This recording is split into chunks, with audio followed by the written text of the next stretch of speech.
Digital recording studio Samastipur. Mix by DJ Ramkumar Kalapati Madhubani.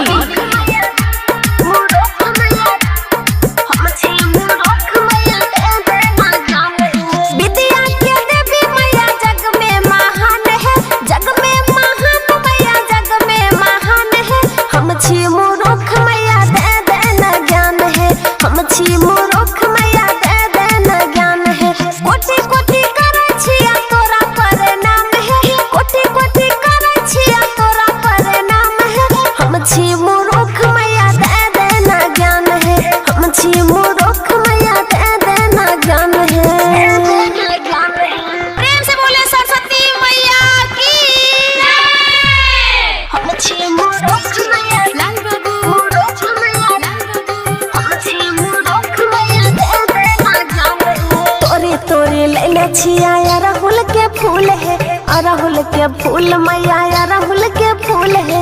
हमारा पूजा मैया करी हो कबूल है, करी हो कबूल मैया, करी हो कबूल है।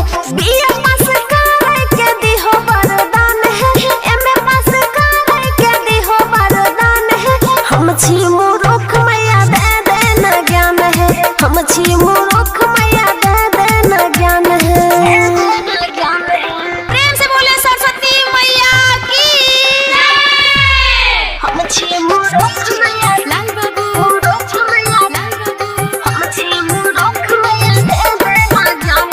पशुपति राइटर करे तोहर जय जयकार है, तोहर जय जयकार मैया, तोहर जय जयकार है।